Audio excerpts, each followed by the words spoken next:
যে ভূমিপুত্ৰ গতিকে আমি এক এনচিও মাটি আমি এৰি দিব নোৱাৰো চৰকাৰক গতিকে আমাক মাটি লাগিবই আমি সেইটোকে কৈছো লাগিবই কাৰণ আমাক চৰকাৰৰ পৰা একো অৰুণোদয় আঁচনি নালাগে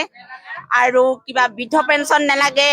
ৰেচন কাৰ্ড নালাগে আমাক একো নালাগে বৰ্তমান আমি একো পোৱা নাই গতিকে আমাক মাটি লাগিবই আমাক কিয় জনগোষ্ঠী মাটি গতিকে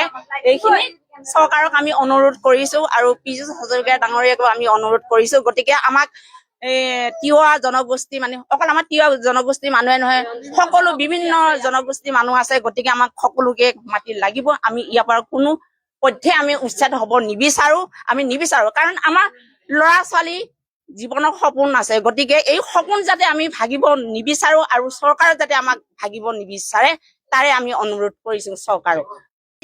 আমি এই মাটি এক এনচিও এৰি দিব নোৱাৰো এবিঘা নহয় আমি এক এনচিও এৰি দিব নোৱাৰো আমাক নিজৰ মাটি ভেটি আমাক লাগিবই হয় বিজেপি দলটোৰ শ্লোগানে হৈছিলে যে কি জাতি মাটি আৰু ভেটি ৰক্ষাৰ যিটো শ্লোগান আৰু সেই শ্লোগানতে আমাৰ ৰাইজে উৎফুল্লিত হয় আমাৰ খিলঞ্জীয়া জনগণে ওতঃপ্ৰোতভাৱে বিজেপিত জড়িত হৈ পৰিলে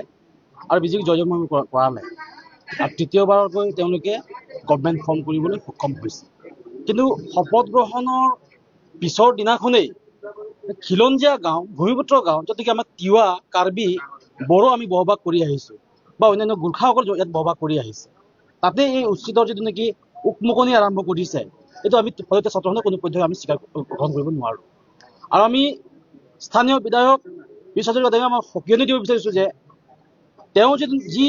আস্থাৰে যি বিশ্বাসেৰে আমাৰ মানুহৰ মন জয় কৰি তেওঁ ভোট আদায় কৰিছে ঠিক সেই আস্থা তেওঁ আমাৰ লগত ৰাখক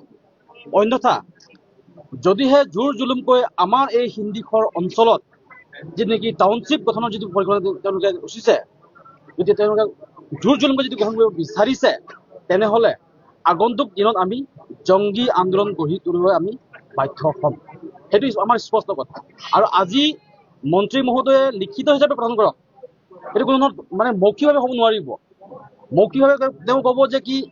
আপোনালোকৰ ইয়াতে কোনো ধৰণৰ উচ্ছেদ নহ'ব আৰু যিসকল মানে ছাৰ্ভে কৰি আছে আমি বন্ধ কৰাম